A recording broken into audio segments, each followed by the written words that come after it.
next, as the Secretary mentioned, we're going to hear from Dr. Darío Gil, the Undersecretary of Science and the Director of the Genesis mission.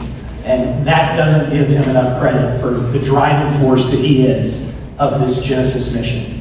His vision, his persistent drive to do something as fast as we have done it, which we'll talk about during a little bit today, is really unheard of in the federal government and in the Department of Energy. And it would not be possible without someone of Dr. Gil's background, insight, and vision. It's very exciting for him to join us today to walk us through the technical aspects of the Genesis mission and dive a little deeper into what we're trying to do. So ladies and gentlemen, please give a big round of applause for the Director of the Genesis mission.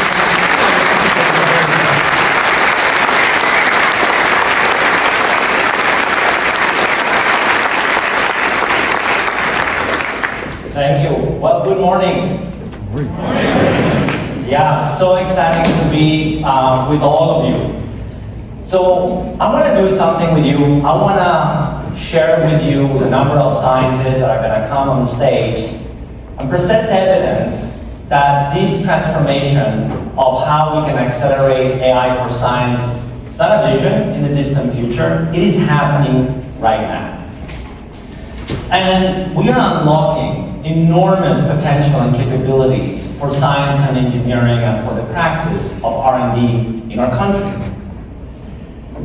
Perhaps the best known example of recent successes in applying AI to accelerate discovery is what has happened in biology.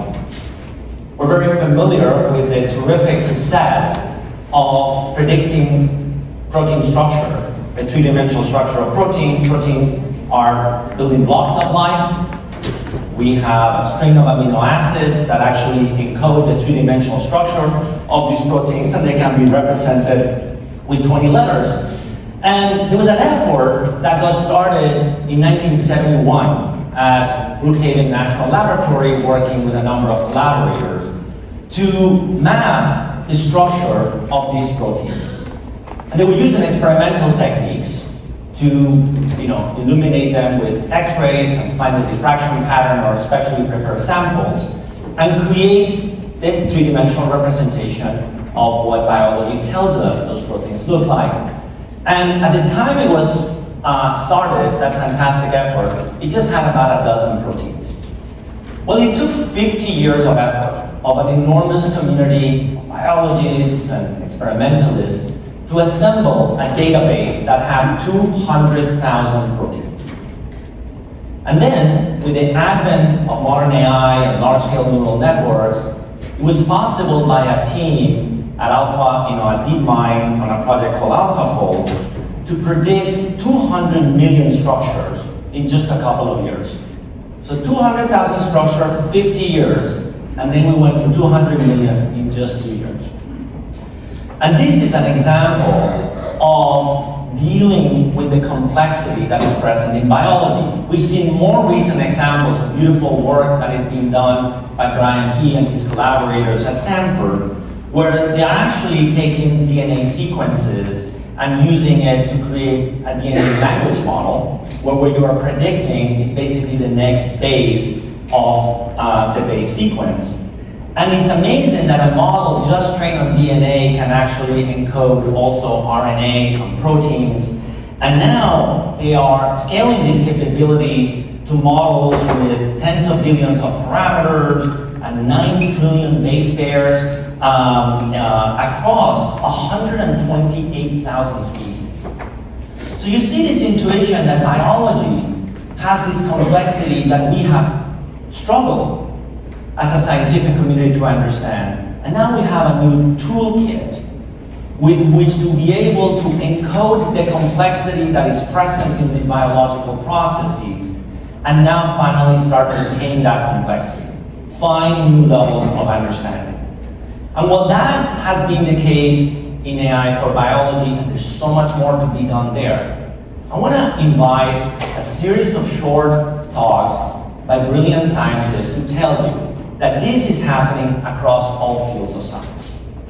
So you are going to see how this is touching AI implications for mathematics. You're going to hear in a second the implications for imaging. We're going to see what is possible to model the electric grid in new ways.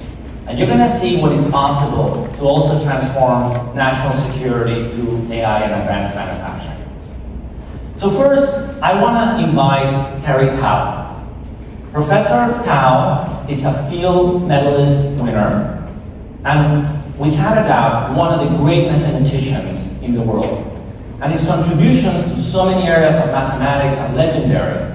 But one thing I greatly admire about Professor Tao is that also he has been a pioneer of exploring the implications of modern AI to mathematics. And you're going to hear about the radical changes that are happening in the field as a consequence of the progress of this technology. So it's my great pleasure to welcome on stage Terry. Here you are.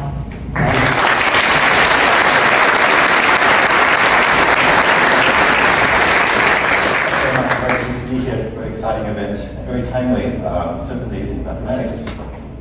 Sorry, go ahead. Yeah. Mathematics is really being transformed almost by the week because there's an amazing development in a subject. And it's really a combination of many things. So one is AI, which is providing the raw power, providing all kinds of new solutions to math problems that have stood over for decades, but also paired with formal verification, which is a complementary technology that allows you to check these answers because AI sometimes makes mistakes, but we can now filter them out. And also modern collaborative tools to allow humans and AIs and these formal verifiers to work together seamlessly. So it's transforming our field very unevenly, but ultimately in a very promising way. Some aspects of mathematics are accelerating very, very rapidly. Problem solving, code generation, automatically formalizing proofs, refactoring, and searching literature. These are extremely, have been, they've been almost 10-fold, 100-fold accelerated. Other parts of mathematics are catching up. We are only now inventing new ways to collaborate to take full advantage of these new technologies. Traditionally, we work in small groups, one or two, I still use blackboards. You know, it's pen and paper, but we are beginning to modernize our workflows. But we do have many new challenges. All these new technologies are creating new traffic jams, bottlenecks. Peer review is now extremely bottleneck. We need to rapidly modernize our math education system and support our junior faculty more. But we will solve these problems, and we will in a completely new era. So, I'll skip that. I don't have much time, so I'll just give you one or two data points on how things are being accelerated. This is a graphic illustrating the Erdős problems. It's a set of 1,200 very influential problems that Paul Erdős posed in the 20th century. I solved dozens of these myself. A year ago, about 300 of these problems, of these 1,200 were solved. Now it's almost 500. It's not entirely due to AI, but if you know this graph, every time a new model is released, there's a notable spike in most of those solutions. It's been playing a huge role in this benchmark. I'd love to talk more about this, but we have 4 minutes. Another place in which we have really transformed one aspect of our work is automatically verifying answers. So for centuries, when you write a proof, it can only be verified by hand. You can have to check the pen and paper, referees, that the argument is correct. There were, we have had automatic computer verification for decades, but it took, it used to take years or even decades to actually enter in a proof correctly into the computer and check that everything worked. But it's accelerated amazingly. So in the 70s, it took decades to formally verify a theorem. There was a major open problem solved by an AI last month, and within days, like multiple formalizations appeared. We completely confident that these things are correct. So those are 2 places where things have been really accelerating, and actually DARPA has been launching a massive challenge to auto-formalize all the extant math literature. And this is really what's making AI usable. Otherwise, we have a flood of proofs and arguments which which we can't trust. And so the pairing of AI and commodification is absolutely essential. And so what we have to do now is identify new ways to collaborate and really take full advantage of all these new capabilities. We are launching massive new collaborative projects, either to formalize huge amounts of mathematics or to generate huge amounts of new data sets, organized on bottleneck platforms.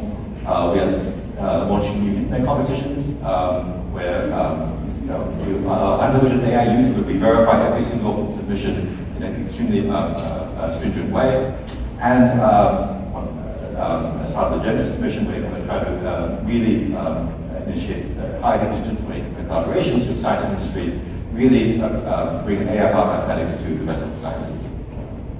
So if I want to summarize where we are in mathematics, for centuries we're in an era of proof scarcity where we were always short on proofs. We always wanted to prove. We're always searching for proofs on unsolved problems. We're going to enter an era of abundance where we have more proofs than we know what to deal with. And so we have other problems in mathematics and other challenges, but this is where we are right now. So thank you.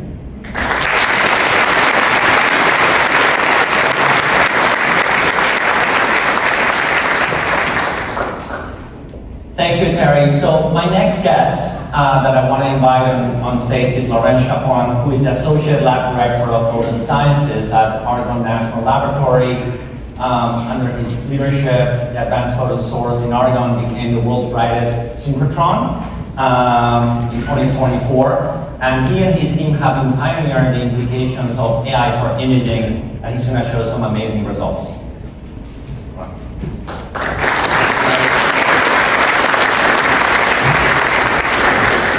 Well, thanks very much. It's super exciting. So I'm going to switch gear and tell you about how AI is accelerating science at the scientific user facility that we have in Complex. So many of you know the US is home to the best scattering facilities. I'm talking about light sources, neutron sources in the world. They generate a huge amount of data, right? So this large machine should actually your entry point, one of the entry points into the microscopic world, down to atomic precision. And they're wonderful. They produce beams of X-rays or neutrons that are billions of times brighter than what you can do conventionally. And this is really, really amazing. I'll show you what we can do nowadays through an example using a microchip. So what you see on this screen here is a microchip. The field of view is about 50 micron. That's actually smaller than the thickness of a human hair. And with advanced X-ray technology nowadays, you can go in 3 dimensions non-destructively and inspect such microchip to the finest details. So you see here all in red, all of the metal lines. You can go deep, you can probe different layers and things like that. This is really amazing, down to the smallest feature at the nanoscale. Now, the sensors that we use are not recording like a conventional camera. They're not recording directly a representation of reality. They are recording a very complex pattern that encodes this reality. So most of the game is actually to go from what we measure to this wonderful image and video that I show you here. So how do we do that? Typically, in a conventional experiment without AI, which was the case not so long ago, you do an experiment, you collect data. By the way, this facility together, collectively, measure the equivalent of 150 million movies every year. That's a huge amount of data.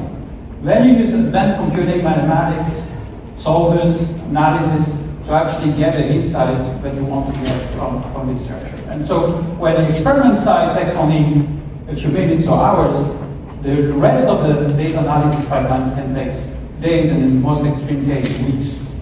So with AI, everything is changing. You do a lot of experiments, you create large data bank, and very like the protein challenge that we heard this morning. From these large data banks, you can build vision model. And this vision model can help do real-time analysis of these massive structures in real time. And so this is an example of the work we've done for Genesis. This is a correlation between Berkeley, Brookhaven, SLAC, Oak Ridge, and Argonne. And what you see on the top left-hand side, the circular pattern is the image that we see on the detector. It has nothing to do with the representation of the chip that we see on the right-hand side. And as we scan the X-ray through this specimen, The AI model is able in real time to reconstruct the data, something that was impossible only a few months ago. And so you go from something that takes hours to something that takes essentially real time. This is done at 200 images per second. There's at least a factor 100 in speed up, and it impacts everything we do. I'll finish by saying one thing. I've never seen a transformation like that in 25 years in scattering facility. This is unbelievable, but this is only the start. Once you have real-time application like that, what you do, you can have machine actionable representation of the rest, which is finding features, extracting features, finding anomalies in a sample like that. And once you do that, everything becomes agentic and become completely autonomous. And that's the direction of travel in this field. It will impact most of the things we do, whether you look at manufacturing processes, whether you want to accelerate natural discovery, guiding new enzyme, biotech, the applications are immense and the speed is absolutely unbelievable. So thank you again for the opportunity.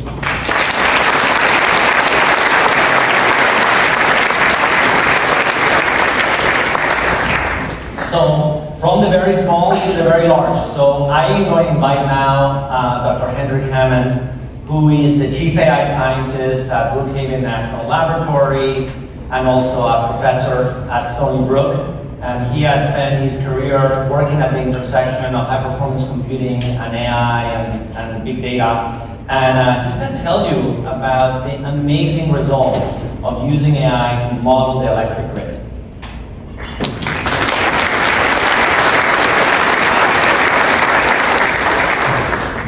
Okay, so I'm very excited to be here. The electric grid is arguably the most important critical infrastructure, powering literally everything we depend on. The electric grid is also one of the largest and most complex systems humanity has ever built. Like there are 200 million access points in the US, 150 million transformers, 10 million energy resources, 7 million miles of wires, and much more. It's all interacting nearly at the speed of light. Now, to control this grid, we must very carefully control, balance the flow of electricity through this vast network. If we don't, disaster strikes, right? Outages can occur. However, we must not only control these flows in the moment, but also in hours, in days, in weeks, in months, and even years ahead. And that is really where the challenge starts. Because the future has many, many possibilities. Demand, generation, weather is all uncertain. So when you combine all these possibilities, the number of plausible scenarios which we must consider can reach billions and even more. However, today, we only analyze a few, which is crazy considering that we are in the midst of a massive and unprecedented expansion of our grid. Now here's where AI can come in, where AI actually must come in. So instead of doing it the old way, taking a few scenarios, each is being solved from the beginning iteratively with complex and somewhat slow physics solvers, we've built actually grid foundation models which learn the direct relationship between topology demand and energy consumption. And because it learns it directly, it's much faster. And that's what we need. Now, unlike language foundation models, which are trained on text, our models are trained on the language of the grid. That means voltages, power, frequency, across a broad set of conditions. So the model learns how to predict the physics of the grid, enabling us to evaluate billions of scenarios rapidly, not only rapidly, but also accurately and robustly. Because as you can imagine, grid AI modeling is a national scale challenge. We're collaborating across the board with utilities, hyperscalers, universities. It's really a community effort. We've already achieved speed ups of up to 1,000. But don't worry, we're not done. Without AI, for example, data center interconnection simulation studies take months, sometimes years. Now we can do it literally in minutes. Without AI, we plan and operate the grid scenario pool.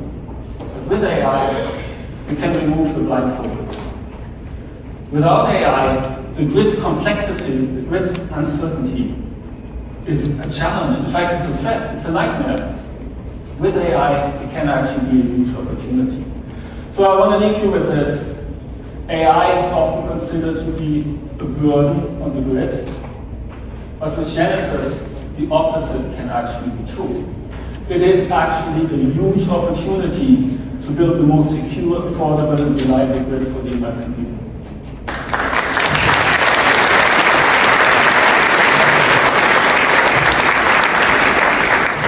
All right, and my last guest for this plenary talk is Rajamanickam, who is a distinguished member of the technical staff at Sandia National Laboratories, and he is going to show you an amazing project in the field of national security. So Siva.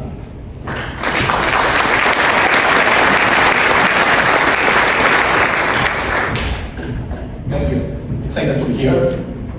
Let us look at how AI and advanced manufacturing can transform nation security applications. I want to draw your attention to this project called AD-Star. AD-Star is a Genesis mission demonstrator. The focus of AD-Star is flight test vehicles. Flight test vehicles help us study and measure the heat and vibrations experienced by a payload. They're quite complicated to build. Takes years to build, very, very expensive to build, takes tens of millions of dollars. When we started this project last November, our goal was to have this done in a matter of months. Now we have the advantage of using AI, we have the advantage of using advanced manufacturing, but we also had the foundation that we have built for the last several decades. We have scientific software, our data, our on-prem HPC compute, which is the best in the world. Our manufacturing facilities, and above all, wealth of domain expertise in our scientific staff. Now with that, we NNSA Labs and Liverpool and Las Vegas joined forces with our manufacturing partner in Kansas City to execute Genesis mission. Now I want to focus on one aspect of Genesis mission first. The problem here is to focus on designing a payload structure. Given a set of objectives, a set of constraints, we want to build a payload structure. We developed an agent-driven topology optimization approach to do this. Agents go and explore this vast search to find the best design. Then humans pick the best design out of this to manufacture. Here is an example. The insert shows you 16 different designs that the tool was able to produce. We chose one to manufacture that is zoomed in there. You can see how non-intuitive this design is. This is not something a human would produce. And that is number one. Number two is you won't even consider this design if you don't have advanced manufacturing. That's number two. So it is this combination that helps you. And you can go look at this design in the vehicle that is standing outside in the hallways if you're interested. Now I want to zoom out. We didn't only design the payload structure. We used AI to design the payload itself. We used AI to place sensors on its flight test vehicle. We actually did a flight test and that we were doing around Utah last month. And then finally we used some innovative manufacturing techniques. Well, this entire thing can be built in one shot. It is like Russian nested dolls. And the whole thing is nested and you can build this in 1 week. So, what is the result of this project? Genesis mission scientists brought the AI expertise, AD-Star brought the domain expertise. From a clean sheet of requirements, we were able to do the first production in 3 months and the first flight test in 8 months. Now you might wonder, how does this affect you actually? You come from a different domain and not from nation security. What we have done is taken all these tools, the way to access models, and put it in the Genesis platform. And you'll be able to use the same platform we use to build any story. Now there is this notion that if you have a complex problem like this, you have to choose 2 out of 3, better, faster, or cheaper. With a technology like AI, Eddie style is one example where you can go for better, faster, and cheaper. Thank you.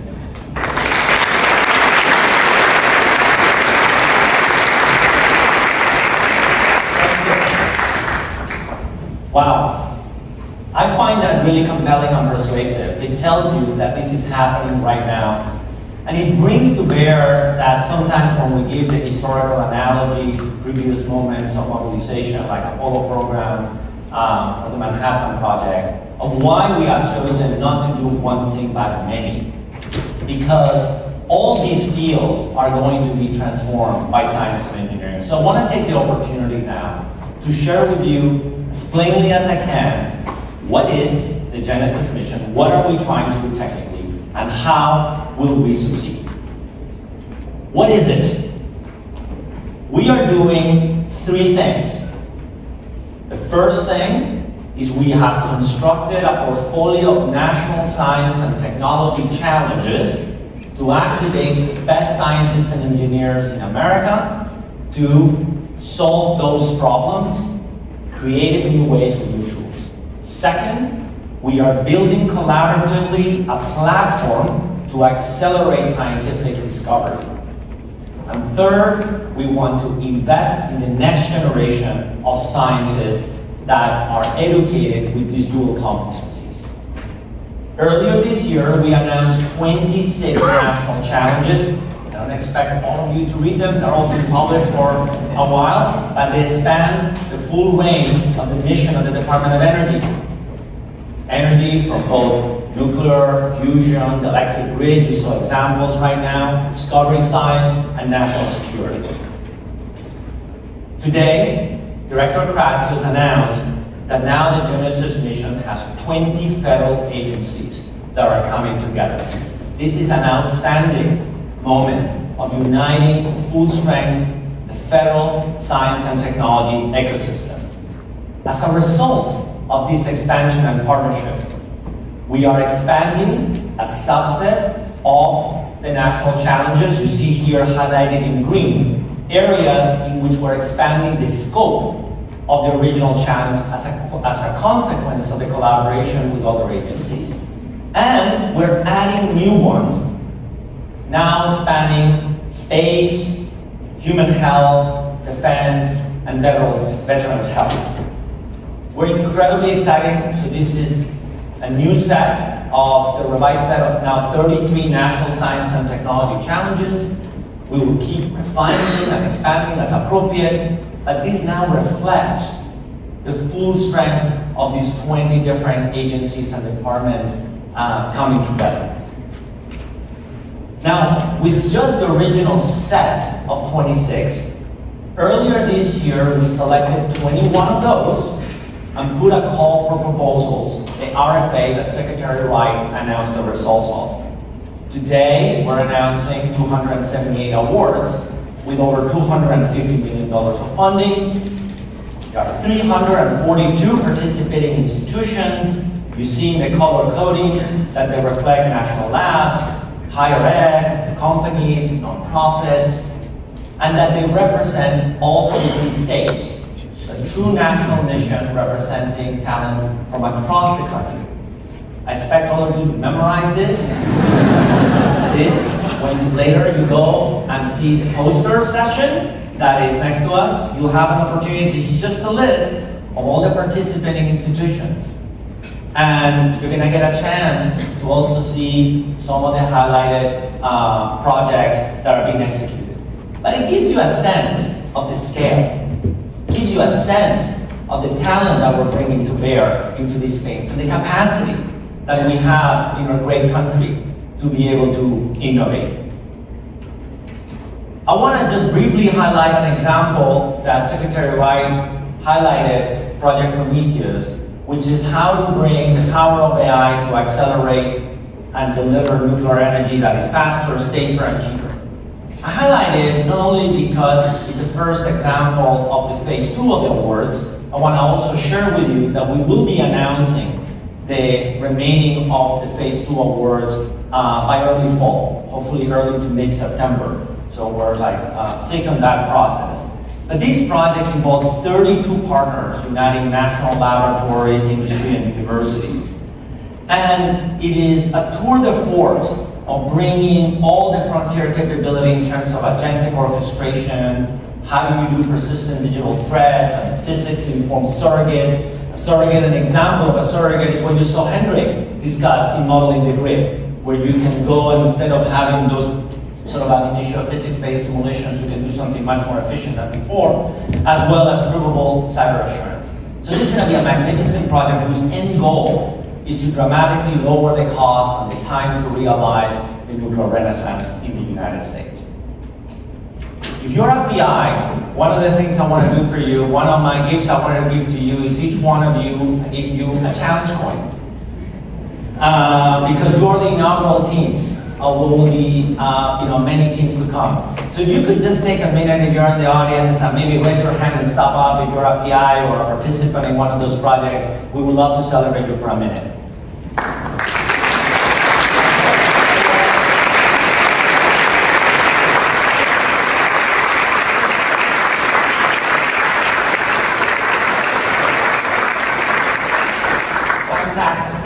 We're so full of joy. You went through the most competitive process that we've ever done. There were many also additional outstanding teams, and we wish we could have supported many more of them. But we're very proud of what you proposed to us. So I want to second explain what are we trying to do in building this platform to accelerate science. This is a science-first strategy. So the underpinning of everything we do is based on the scientific method. And we are going to exploit every capability we have on theory, on measurement, bringing our national user facilities, and the distributed facilities we have built over decades across America's science and technology ecosystem, the world of simulation, both for high-performance computing or classical supercomputers, and we're also within Genesis, we announced Quantum Genesis, to bring forth the first generation of fault-tolerant quantum computers by 2028. We have as a North Star also to bring and create a first generation of user facilities to support the scientific community. So this is a huge aspect of what we're going to push for. We're bringing AI models and agents, and the capability that they bring to bear is that they can encode and semantically connect scientific knowledge and realize a dream that has been in the field for over 300 years since Leibniz. That we can take all knowledge and encode it and represent it efficiently in a new representation. These models now can reason and efficiently predict. You saw examples that we experience every day with LLMs, but you saw what Hendrik and others showed with surrogate models, where we can dramatically accelerate simulation. And interestingly and fascinatingly, we can create an act. We have agents now that can write code and can take action and execute complex scientific workflows. Now with this capability, we are envisioning a future where we create an internet of science. In the original internet, the end nodes of the computing of the devices were computers, and the orchestration was a TCP/IP protocol. In the modern world of an internet of science, the end nodes are both computers and scientific instruments. Particle accelerators and telescopes and microscopes and additive manufacturing, and the orchestration is enabled by this agentic capability that can pass through complex scientific understanding of workflows and orchestration. Now you saw the example a minute ago of Aries-Tide, where multiple national laboratories and a manufacturing environment allowed agents to use high-performance computing and simulation code and additive manufacturing to execute a project that was multiple times faster than what you could do before. Well, if you look at a graph like this, it kind of reminds you a little bit of what happened 50 years ago. In 1969, there was a diagram that looked like this. It was just a few nodes, a few computers being connected to one another. This was ARPANET. In 1971, there were 15 nodes that were connected. In 1980, there were 50 nodes that were connected. And we know where the story goes. So one of the key things we are going to do in the Genesis mission is to connect our national laboratories and our user facilities and our university colleagues to a federated approach and our industry partners in creating an Internet of Science. And if we look ahead a few years from now, what would success look like across these dimensions? So I'll ask it as a series of questions. Do we, the United States, have the most comprehensive ecosystem of high-performance computers for simulation? Have we built the world's most powerful AI supercomputers for science, engineering, and medicine? Have we realized the first generation of fault-tolerant quantum computers? Does the United States, through its private sector partners, have the best open and proprietary frontier AI models? Have we built the most powerful and capable science and engineering models on top of those proprietary and open models? And have we built the most comprehensive and fastest growing Internet of Science? These questions will be answerable. They're quantitative, they can be measured, and it is our goal as a nation and with our partners to realize and making sure that we lead and we deliver this capability for the scientific and engineering community of our country. And finally, and arguably perhaps most importantly, we gotta commit again to motivate and inspire a whole new generation of Americans to go into science and engineering. In 1957, following Sputnik, there was a piece of legislation that was passed called the National Defense Education Act. And when combined also with the Apollo program, a whole generation of Americans enter science and engineering. Enrollment in PhD programs following the passage of NDEA increased 10% per year for a decade. So it is time for us to also consider the ambition of what will we have to do to motivate a whole new generation of Americans to go into science and engineering. And for that, we need deep partnership with our university colleagues and deep partnerships with Congress. Today, we're also announcing the expansion of the Genesis Mission Consortium beyond industry and philanthropy and our national laboratories to our university institutions. So I want to encourage for universities listening to go to genesismissionconsortium.org. We have prepared documents for us to begin that dialogue and have engaged. We have spent months working collaboratively with many universities to design this. And if you have an interest in participating, you can join the interest forum. And I also want to give a plug to attend the congressional panel at 3:45, where there's going to be some exciting dialogue on this topic of what are the right legislative actions also to motivate the next generation of Americans in science and engineering, and also for the Genesis mission. And I want to close by the how. If that was the what, a national portfolio, a platform, and programs to support participation in science and engineering, equally important is that we mobilize the full strength of the nation's $1 trillion a year R&D ecosystem. Federal government spends $200 billion a year, private sector spends $700 billion a year, and the rest is spent by the states, universities, and philanthropies. So from the very beginning, we have created a consortium that can bring and aggregate investment and alignment to purpose and mission through the Genesis Consortium. We have also designed explicitly into our programs that collaboration is required.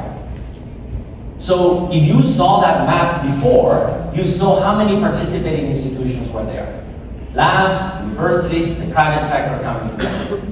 And then, and fundamental to the mission, is a partnership with our allies. You're going to hear very briefly a discussion also with the ambassador from Japan that is going to have a discussion with Harry Green, and you're going to Harry Kung, and you're going to see how powerful it is to have allies that have a shared sense of mission and purpose. So in the Genesis Mission Consortium, we have well over 40 industry participants, nonprofits, You can go to this website and see it. On aggregate, over $800 million worth of contributions towards the Genesis mission have been put forth. It's a phenomenal recognition of the power of collaboration. This is the partnership with Japan. You're going to hear more about it. $1 billion commitment over 5 years to invest both in platform, the research infrastructure, and national challenges to collaborate to solve problems that really matter to our respective countries. So I'll close now with a call to action. Look, there are few times when we have an opportunity to come together as a country to do something that is much larger than ourselves. It is in that context that we need the historical parallels to previous moments of mobilization. But this time, it's even larger and bigger on the number of participants that need to come together. And here's what I would say too. I am not arguing that this is the only national effort that we should do in science and technology. Far from it. But if we cannot agree on this one, that this computing revolution is transforming the practice of science and engineering, what is so obvious that we're all going to agree on as the second and the third and the fourth? Let's demonstrate the potential where we see plenty of evidence that this is transforming every single field.